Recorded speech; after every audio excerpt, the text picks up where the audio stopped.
Bonjour et bienvenue à Strasbourg. Je vous emmène aujourd'hui à la rencontre d'une entreprise qui sauve des vies.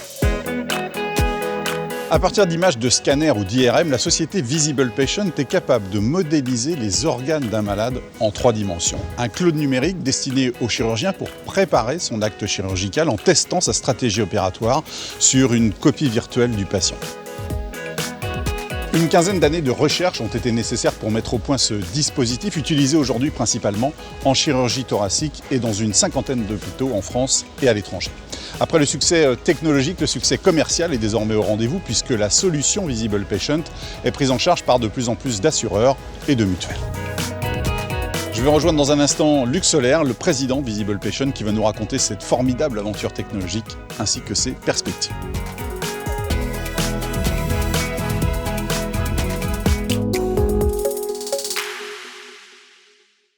Bonjour Luc Solaire. Bonjour. Merci de nous recevoir ici dans vos locaux à Strasbourg. Pour comprendre Visible Patient, peut-on dire que finalement c'est pour le chirurgien le passage des suppositions avant à la réalité aujourd'hui? Alors, c'est le passage en fait surtout d'une image qui n'était pas très comprise, celle d'une photo satellite du patient, le scanner ou l'IRM, à une cartographie, comme dans un GPS. Donc c'est surtout garantir finalement ce que l'on pouvait peut-être imaginer et surtout découvrir ce qu'on n'imaginait pas. Quels sont les principaux bénéfices finalement de votre solution? Le premier bénéfice, c'est de savoir à l'avance sur quoi on va tomber, de pouvoir connaître précisément l'anatomie vasculaire, l'anatomie des organes, leur position et la position des tumeurs. Avec certitude. Avec certitude. Le deuxième avantage, c'est l'interface homme-machine qui est utilisée pour pouvoir préparer l'opération, pouvoir s'entraîner avant l'acte sur la copie virtuelle du patient. Donc on ne prend plus de risque sur le patient, on prend le risque sur son clone numérique virtuel. Et troisième bénéfice, peut-être le temps de l'intervention? Le temps de l'intervention est en effet réduit. Alors pour plusieurs raisons. D'abord parce qu'il y a plus de certitude, je sais où ça se trouve. Donc je cherche une artère, je ne vais pas fouiller, je sais aller directement dessus. Et puis, il y a le temps donc, qui est global, puisque au final, on gagne entre une demi-heure et 1 heure sur une opération de 3 à 4 heures. 15 années de recherche qui ont été nécessaires avant de créer la société Visible Patient. Quels sont les obstacles que vous avez dû lever pendant ces 15 années? Le principal obstacle a d'abord été technologique. Il fallait réussir à faire un logiciel qui permette d'extraire d'une image médicale, quelle qu'elle soit, scanner ou IRM, n'importe quelle structure, organe, vaisseau, tumeur. Le deuxième challenge, il était d'un autre ordre. Il fallait que cet outil soit utilisable par le plus grand nombre de chirurgiens. Et ça, c'est très compliqué. L'un des enjeux majeurs de ce que l'on a développé et qui est un vrai succès, c'est que l'interface homme-machine que l'on a proposée aux chirurgiens et d'une simplicité d'usage déconcertante.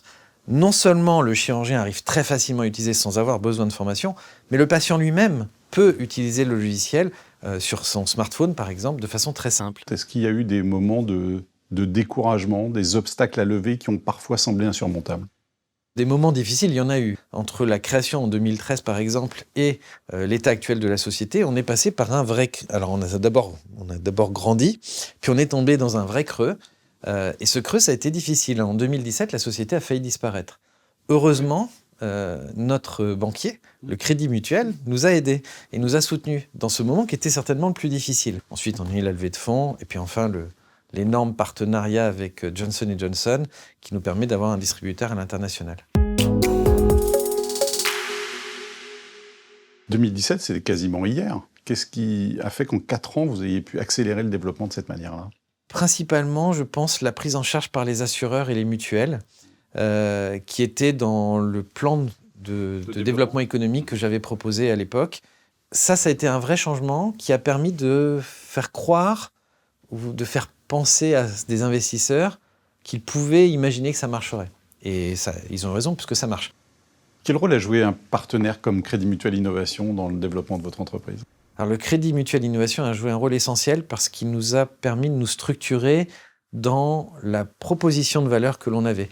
On n'avait pas forcément une bonne façon de présenter notre produit.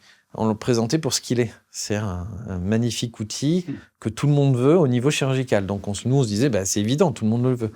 Mais ça, c'est pas suffisant. Il fallait montrer clairement les attendus économiques de cette société et le modèle qui allait fonctionner avec un business plan classique, on dira, par rapport à ça. Donc, on a beaucoup appris, ils nous ont structurés, ils nous ont permis de bien penser à ce qui était attendu des investisseurs. Et donc, nous, on a modifié notre discours pour mettre en lumière ce qu'on ne mettait pas vraiment en lumière, parce qu'on mettait en lumière le modèle 3D, et on a mis en lumière le modèle économique qui était sous-jacent et qui est en effet très intéressant aussi. Donc un accompagnement financier, mais plus que ça. Beaucoup plus. Et le Crédit Mutuel est un partenaire de longue date. Il nous a aidés à passer la crise en 2017 en tant que banquier. Il nous a aidés ensuite en tant qu'assureur, en étant la première assurance, Crédit Mutuel Assurance, à couvrir Visible Pension. Et ensuite, il nous aide aujourd'hui en étant un de nos financeurs, le principal financeur aujourd'hui de la société. Luc Solaire, une dernière question. Si vous deviez donner un conseil à un chef d'entreprise qui voudrait se lancer dans un projet technologique ambitieux comme celui que vous avez lancé? Alors je dirais qu'il doit bien s'entourer et croire en ses rêves, croire en son projet, même si pour cela, il faut parfois faire des concessions sur son objectif initial, ne pas être intransigeant en disant non, je ne changerai pas d'avis, c'est comme ça qu'on fait et pas autrement. Ça, c'est vraiment une erreur possible que l'on peut faire parfois. Il faut accepter de changer parfois pour atteindre l'objectif idéal. Merci beaucoup, Luc Solaire. Merci à vous.